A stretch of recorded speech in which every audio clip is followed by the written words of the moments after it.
Bonjour ou bonsoir, ça dépend à l'heure à laquelle vous allez suivre cette vidéo. Moi encore c'est Arma Bongongo, chercheur doctorant à l'université de Kisangani, propriétaire de la chaîne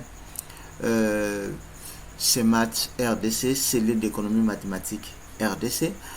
Je commence d'abord par vous remercier pour la confiance que vous apportez à notre modeste personne, pour avoir accepté de vous abonner et passer le temps à visionner, à suivre les cours que nous avons postés.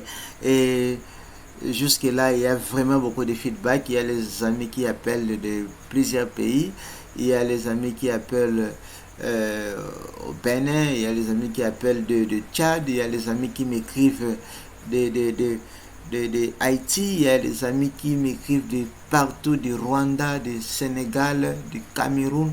Vraiment, je suis content pour votre participation, pour vos encouragements, pour vos remarques. Je suis conscient que certaines vidéos sont longues, alors comprenez que mes vidéos sont longues parce que ce sont des vidéos qui sont plus méthodiques. Je préfère tout expliquer pour laisser aucune zone d'ombre. C'est pourquoi certaines vidéos sont si longues, comprenez. Je ne saurais pas faire de courtes vidéos en vous laissant avec des soifs de mieux approfondir. Alors dans des vidéos, dans le vidéo que j'ai déjà posté, j'avais commencé par présenter une brève vidéo sur l'introduction à l'analyse des données. Après cela, j'ai bondu sur le logiciel R, et après le logiciel R, je suis maintenant au niveau de logiciel SPCC, dans lesquels j'avais déjà commencé par présenter la prise à main à la vidéo que vous avez déjà.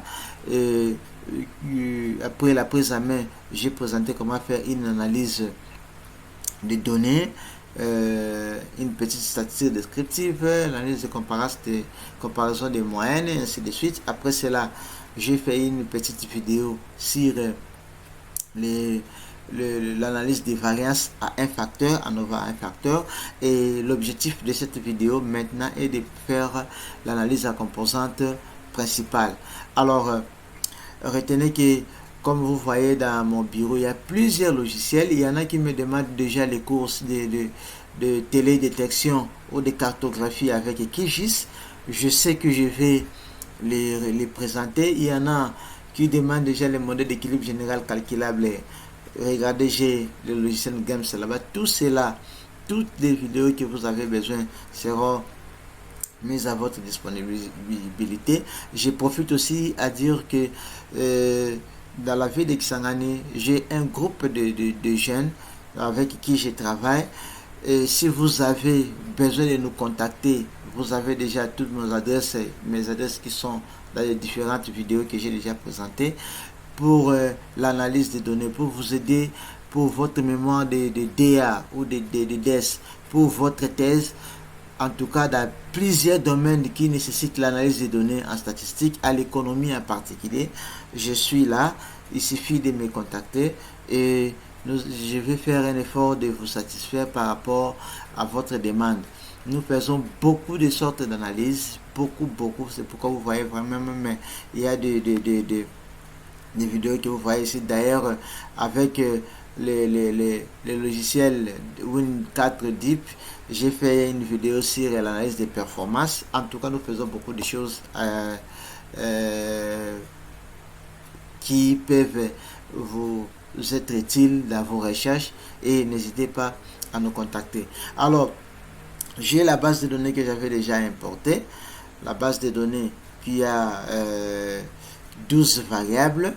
Alors, ce qu'il faut retenir lorsqu'on veut faire l'analyse en composante principale, on doit avoir un tableau à double entrée dans laquelle les colonnes sont représentées par les variables et les lignes sont représentées par les individus.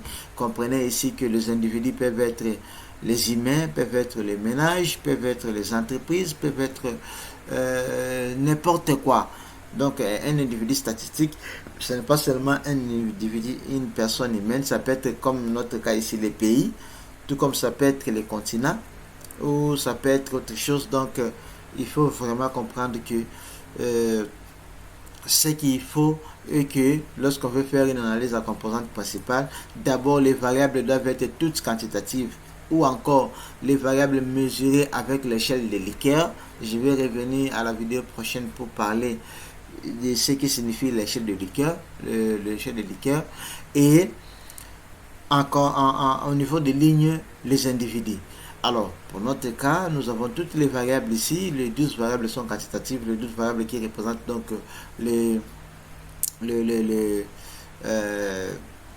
la qualité des institutions sont toutes quantitatives. Et ici, j'ai les pays que j'avais récupérés, les pays d'Afrique, d'Amérique et de l'Europe. Alors, l'analyse de la composante principale, c'est à identifier les dimensions de la structure et à déterminer dans laquelle ou laquelle mesure chaque variable peut expliquer chaque dimension. Alors ici, nous allons savoir que l'utilisation de la méthode ACP permet de réduire les informations. Nous avons ici des informations qui sont ramenées dans 12 variables. De quelle manière il n'y a pas moyen de faire une analyse avec la dimension 1 ou bien la dimension 12. Nous devons faire un effort de ramener la dimension 12 à une dimension qui peut être facilement lisible.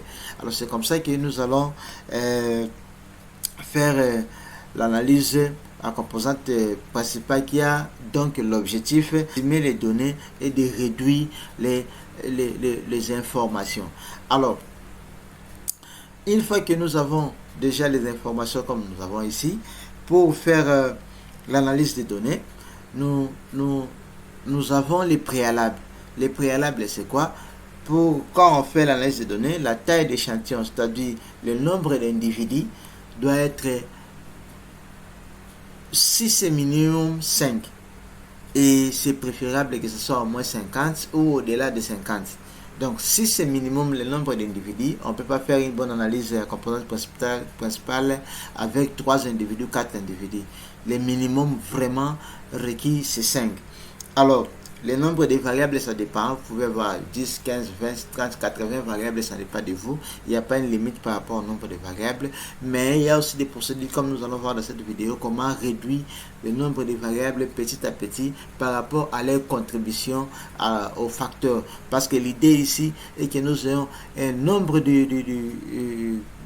grand nombre de variables qui expliquent que nous avons un petit nombre de facteurs qui donnent des informations, une grande information de toutes ces variables. C'est ça donc l'objectif que nous avons ici. Alors, comment je vais procéder? Je vais aller dans Analyse pour faire ceci. Je vais aller dans Analyse. Je viens au niveau des réductions de dimensions, je prends analyse factorielle. Je clique sur l'analyse factorielle. Je prends toutes mes variables quantitatives, je les amène ici.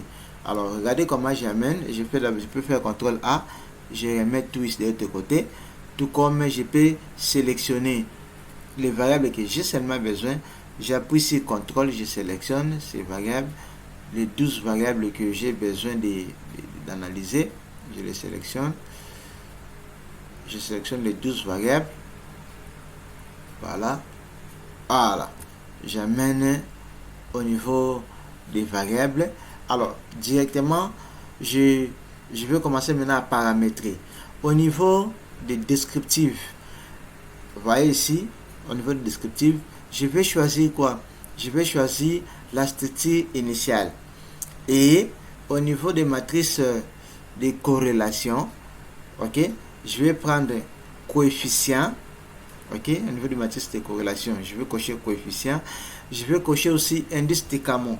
Indice de Camon, nous permet de déterminer le niveau d'adéquation des données. Ok?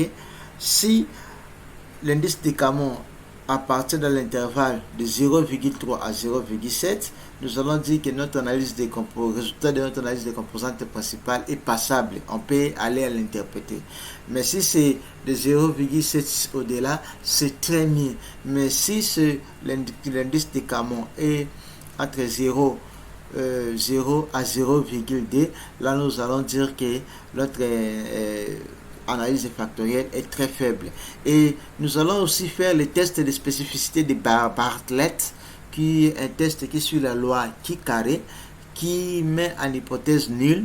L'hypothèse nulle est qu'il y a la mauvaise spécification, donc les données ne sont pas adéquates pour faire l'analyse de la composante principale. L'hypothèse alternative est que les données sont adéquates pour faire l'analyse de la composante. Donc, pour résumer, au niveau des points descriptifs, nous prenons la structure initiale, nous prenons au niveau des matrices de corrélation, nous prenons le coefficient, et puis nous prenons l'indice de Camon et le test de sphérécité de Bartlett. Nous cliquons sur poursuivre. Nous venons au niveau des extractions. Au niveau d'extraction, nous rendons d'abord compte là-bas que nous sommes vraiment devant l'analyse de la composante principale. Et après cela, au niveau de l'analyse, nous prenons la matrice de corrélation. Et puis au niveau de l'affichage, nous cherchons affichage, afficher la structure factorielle sans rotation. Et ici, nous devons déterminer le nombre de facteurs que nous voulons fixe. Là, à ce niveau, je vais copier si je vois par exemple les 5 facteurs. Mais ici, nous laissons qu'à la machine de nous calculer. Mais seulement, nous disons à la machine de nous prendre le nombre de facteurs supérieur à 1. Et nous laissons le nombre d'itérations à 25 ici par défaut. Nous cliquons sur poursuivre. Nous venons au niveau des rotations. Au niveau des rotations, nous allons déterminer la méthode de rotation. Nous allons prendre la méthode de Varimax, qui est la méthode qui permet de minimiser le nombre de variables ayant de fortes corrélations sur chaque facteur. Elle simplifie l'interprétation des facteurs. Donc, nous prenons ici la méthode de Varimax. Au niveau de la méthode de Varimax, nous venons au niveau d'affichage. Nous demandons que ça nous affiche la structure après la rotation et la carte factorielle. Nous laissons toujours le nombre d'itérations ici à 25. Nous cliquons sur poursuivre. Et au niveau des scores, parce que la méthode à composante principale pour nous les économistes, ça nous permet de créer une nouvelle variable à partir des variables existantes. Et imaginez les données que je suis en train d'utiliser ici sont des données qui proviennent sont des données qui proviennent de la base ICRG que j'avais expliqué. Toutes ces variables sont utilisées seulement pour mesurer la qualité des institutions. Alors, dans la base, selon les gens qui ont récolté les données, ils ont dit on peut faire la somme des scores obtenus et on les compare à 100. Parce que la somme totale, c'était 100 comme rappelez-vous à la vidéo, à une des vidéos précédentes. Alors, ça c'est une première manière de faire. Deuxième manière de faire, certains économistes, au lieu de faire la somme pour donner 100, certains économistes ils calculent plutôt la moyenne arithmétique de ces valeurs. Ok, mais les autres économistes par contre ils procèdent à utiliser l'analyse à composante principale pour réduire le nombre de facteurs, et c'est le cas que je suis en train de montrer. Si vous avez besoin de cela, vous devez enregistrer, cliquez sur le niveau de analyse des scores des facteurs, vous cliquez sur analyser dans les variables, avec quelle méthode? La méthode de régression. C'est ça la méthode qui est une bonne méthode. Déjà là-bas, vous allez comprendre que vous avez combien de variables, ces variables ont apporté combien de pourcents, et votre nouvelle variable qui va représenter la qualité de l'institution sera une variable qui est créée de combien de pourcents par rapport aux autres variables. Je clique sur poursuivre et je viens au niveau de là. Je clique, attendez, au niveau d'options, oui, je clique comme ça. Au niveau des rotations, ça va. Tout, je l'ai déjà expliqué tout ici. Je clique sur OK. Bon, je peux cliquer sur coller. Rappelez-vous, comme j'avais dit l'autre fois, si nous voulons continuer avec notre script, mais moi je clique seulement sur OK parce que vous savez déjà les rôles de coller. Je clique sur OK pour être rapide. Mais avant de commencer l'interprétation des résultats, je vais d'abord présenter les livres qui m'ont été envoyés par un bienfaiteur qui est à l'université Yokohama, qui s'appelle Fob Godwin, de la nationalité ukrainienne, que je vais remercier ici. Thanks to you, my brother Fob Godwin, for the books. Let our God bless you. I'm very happy with all of books you sent to me. Very thank you very much. Thank you. Alors, vous voyez, j'ai ici Discovering Statistics using IBM SPSS Statistics. Nous aurons plusieurs méthodes que nous allons appliquer, que j'ai découvert d'ailleurs dans ce livre que moi-même je ne savais pas. Je vais continuer avec ce. Vous voyez, même c'est un livre de 1407 pages avec des pratiques vraiment, de bonnes pratiques. Après cela, j'ai aussi un très beau livre très récent qui est même de 2019, un livre de 2019 qui s'appelle un bon livre pour les marketeurs, A Concise Guide to Market Research, the process data and method using IBM SPSS Statistics. Un très bon livre, un récent livre de 2019. J'ai aussi un très bon livre pour les médecins, Medical Statistics, A Guide to SPSS Data Analysis and the Critical Second Edition. J'ai encore un nouveau livre que l'ami m'avait envoyé, Exploratory Data Analysis in Business and Economics. Encore un autre livre qu'il a seulement envoyé, que Dieu bénisse cet ami-là, Apply to Multivariate Statistics for Social Science. À part ça, moi-même, j'avais mes livres que je vous avais présentés à la vidéo précédente, mais l'ami a préféré, il m'a envoyé tant de livres, des logiciels SPSS, des logiciels STAT, des logiciels eViews, des logiciels R. Dans les prochaines vidéos, je vais chaque fois commencer à présenter. Voyez notre livre qu'il a envoyé, Multilevel and the Longitudinal Modeling with IBM SPSS. Ça, c'est vraiment un très bon livre pour les analyses multiniveaux et les analyses longitudinales. Vraiment, c'est un très bon livre. Ça va nous permettre d'avancer encore avec nos variables. Par exemple, vous voyez ici Two-Level Univariate Regression Model. Vous voyez ici examining individual change with a repeated measure, application of mixed model for longitudinal data, multivariate multi-level models, across classified multi-level models. Tout ça, nous allons faire avec vous en utilisant le logiciel SPSS. C'est parce que j'ai déjà un document que je vais seulement lire et à partir des connaissances que j'ai de ces informations que j'utilise au logiciel Stata, que je croyais que c'est Stata qui était le seul logiciel qui pouvait bien faire ça. Or, SPSS aussi les fait. Et encore l'autre livre qu'il a envoyé, An Introduction to Secondary Data Analysis, donc les données secondaires. Je vais essayer de vous parler des données primaires et des données secondaires. Tout ceci, nous remercions notre ami Fob Godwin qui est ukrainien.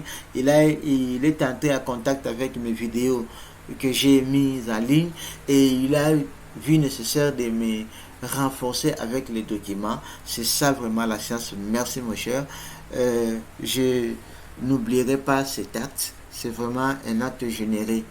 Je sais que tu ne comprends pas français, mais je ne saurais pas tout dire ici en anglais parce que la vidéo est montée en français. Voilà. Je vais maintenant interpréter les résultats. J'ai ici les résultats qui sont sortis. C'est analyse factorielle. La première des choses, c'est je vais essayer d'analyser la corrélation au niveau des diagonales. Au niveau des diagonales, c'est en fait la corrélation entre la variable et lui-même qui est égale à l'unité. Alors nous allons détecter les grandes corrélations. Par exemple ici, j'ai 0,829, c'est-à-dire quoi? J'ai la condition socio-économique est fortement corrélée avec la bureaucratie, la qualité de la bureaucratie, et est aussi fortement corrélée avec la qualité de la démocratie, tandis que ici, la stabilité du gouvernement est fortement corrélée avec qu'une variable. Donc, on ne peut pas utiliser la stabilité du gouvernement comme un critère qui permet peut-être de parler de qualité des institutions. Parce qu'il y a des gouvernements qui sont stables, mais ces qualités-là, il y a des pays qui ont une instabilité du gouvernement, mais c'est un pays où règne la dictature, où il n'y a pas de démocratie. Je peux citer ici, pas dans les mauvais sens, par exemple la Guinée équatoriale, qui est un pays qui a de bons scores de stabilité du gouvernement, mais si vous prenez les autres variables, les scores sont mauvais. Alors, et nous pouvons encore détecter quoi? Nous pouvons encore détecter quelle autre grande valeur de corrélation qui existe.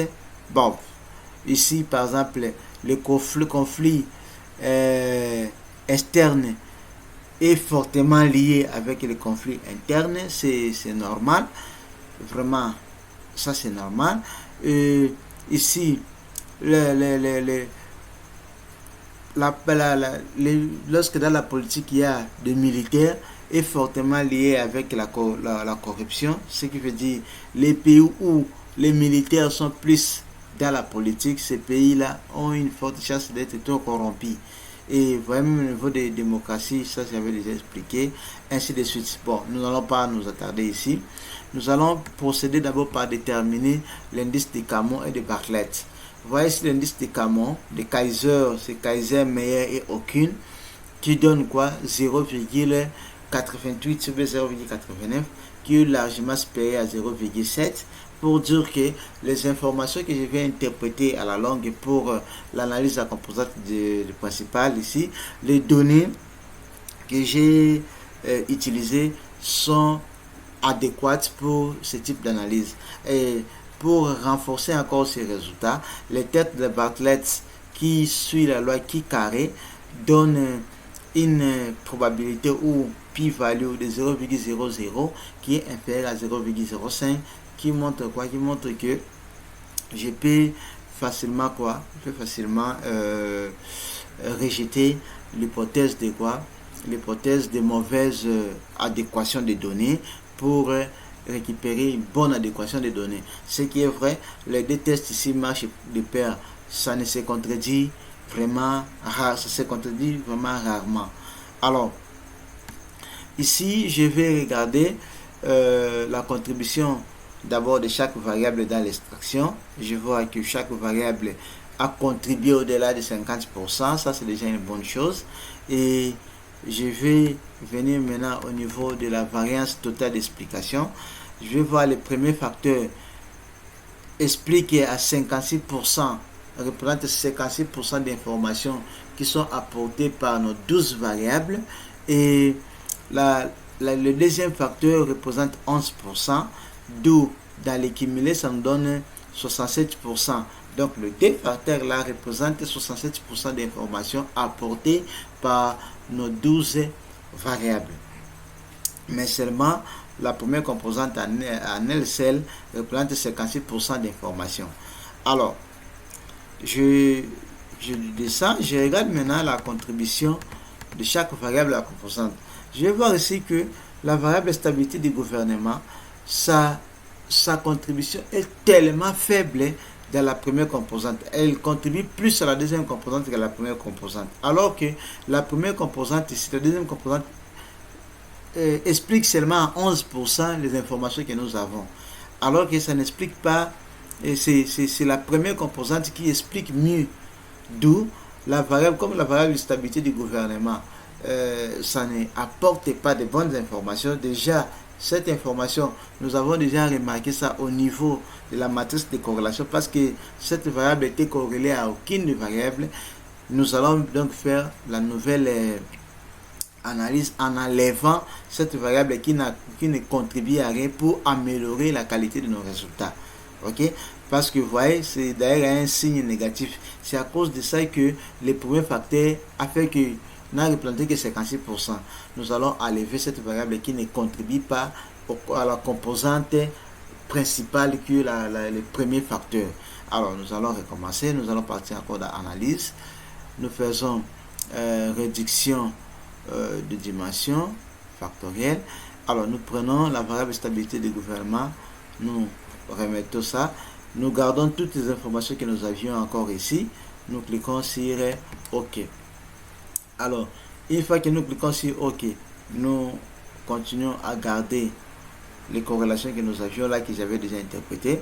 Vous allez voir, l'indice de Camon s'est amélioré encore. Ça devient à 0,9. C'est amélioré. Et je garde encore les mêmes informations sur l'extraction ici. Toutes les extractions et toutes les variables ont contribué à plus de 60% dans la rotation, dans l'extraction des facteurs.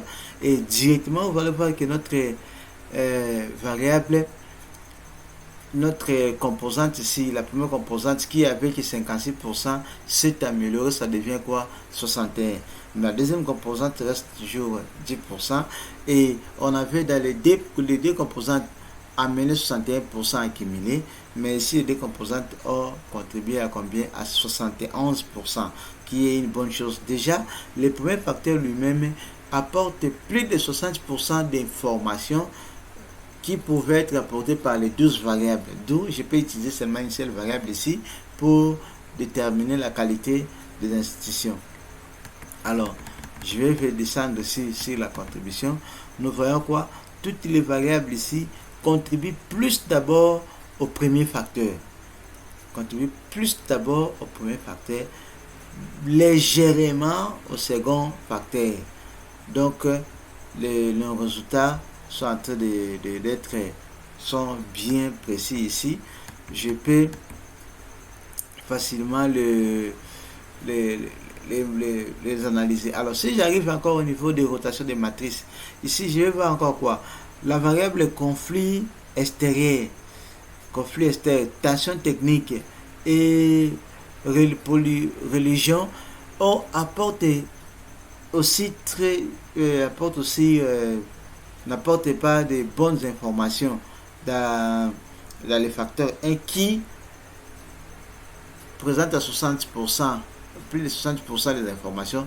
Je pouvais aussi les enlever si je voulais encore modifier pour avoir une très bonne qualité de représentation. Mais déjà 60% c'est bien. Je profite à garder cet ensemble d'informations parce que en soi, ça me permet d'avoir une bonne interprétation. Alors, je vais essayer de regarder les informations. Je vais voir que tous mes variables se trouvent au niveau de ce même cadran. Ça montre que tous mes variables sont corrélées positivement. Alors, comme mes variables sont corrélées positivement, je vais voir aussi comment se présente la carte des pays, comment les pays sont regroupés, comme les variables sont corrélées ici positivement. Je vais voir aussi comment les pays aussi sont regroupés. Alors, pour voir comment les pays sont regroupés, c'est simple. Je vais aller dans graphique. Je prends boîte de dialogue ancienne version. Je viens ici au niveau de dispersion des points. Je clique sur dispersion des points. Alors, au niveau de dispersion des points, je prends dispersion simple. Et puis, je clique sur définir. Alors, je prends ici, vous voyez, parce que j'ai ici beaucoup de variables et de facteurs. Vous voyez, là c'est facteur 1 que j'avais eu avant. Voilà, c'est facteur 1. Ici, c'est facteur... moi, je vais plutôt utiliser facteur 1D. Ok, ici c'est facteur 1D et facteur DD. Les deux que je vais utiliser. Ça c'est pour la deuxième analyse qu'on avait fait en enlevant la variable stabilité du gouvernement. Je vais prendre quoi? Je vais prendre le facteur 1, je mets dans l'axe des X. Ok, et puis facteur 2, je mets dans l'axe des Y. Et je prends la variable catégorie, c'est-à-dire étiquetée observation par. Je prends la variable qui représente mes individus, c'est la variable country. Je mets ça ici au niveau des étiqueter les observations par. Je clique sur OK. Alors, une fois je clique sur le OK, j'ai les graphiques. Vous allez remarquer que dans les graphiques, les noms des pays ne sont pas repris. Or, les noms des pays deviennent nécessairement être repris ici. Alors, pour que je puisse afficher le nom des pays, il suffit que je double-clique à l'intérieur du graphique. Je double-clique. Une fois double-cliqué, je viens ici au niveau d'éditeur de graphique. Je viens là au niveau de ces trucs ici, ou bien seulement au niveau des éléments, afficher les libellés de données. Je clique. Voilà. Une fois que je clique, je ferme ça. Voit que le nom des pays sont représentés. Alors, si vous regardez, les pays européens sont plus ces côtés. Voilà, j'ai ici Danemark, France, Angleterre, Norvège, Allemagne, Belgique, Suède, ils sont plus ces côtés, Finlande, et les pays africains sont plus à droite.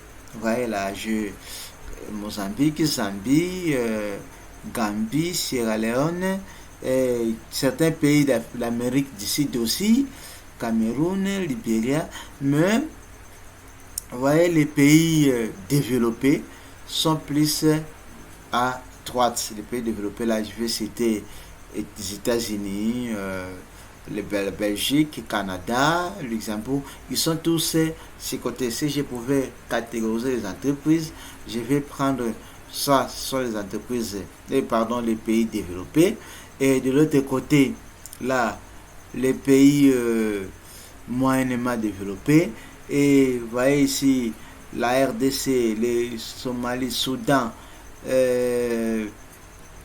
Ouganda, sont des pays qui ont vraiment de mauvaises qualités d'institution, ils sont juste en bas là-bas, et ainsi de suite. Les pays à grande qualité d'institution sont de l'autre côté, et la Finlande qui est toujours en tête, suivi de Luxembourg, Suède, ainsi de suite.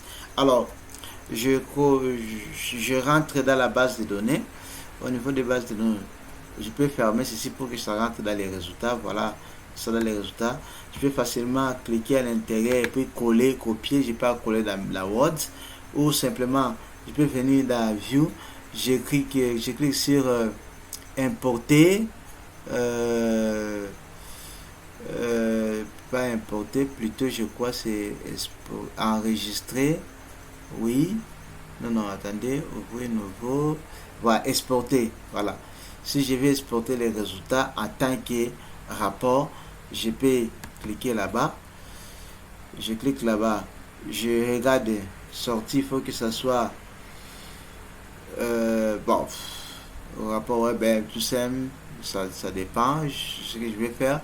Alors, ce qui est important, j'ai déjà les résultats. Je peux copier ici. Je copie, je pars coller à la page Word, mais avec Express 26, il y a une possibilité d'exporter les informations. Déjà, c'est PDF. J'ai oublié encore où est-ce qu'il fallait faire. Attendez, est-ce que c'est dans enregistrer? D'enregistrer sous. Je viens ici. Bon, en tout cas, j'ai oublié comment importer ça sur version PDF, mais version Word, pardon. Mais vous cliquez seulement à droite et puis vous collez. Et si je viens au niveau des données, j'ai mes deux variables ici qui se sont ajoutées. Voilà, je vais utiliser maintenant la variable ici comme ma variable qualité des institutions. Vous allez remarquer que pour certains pays c'est moins, pour d'autres pays c'est plus. Donc je vais les construire une nouvelle variable qui représente les 12 variables là, qui s'appelle facteur 1. C'est ça ma nouvelle variable qualité d'institution, et je peux mettre dans mon analyse, dans ma thèse, dans mon mémoire, dans mon article, ainsi de suite. Alors je suis donc à la fin de cette vidéo.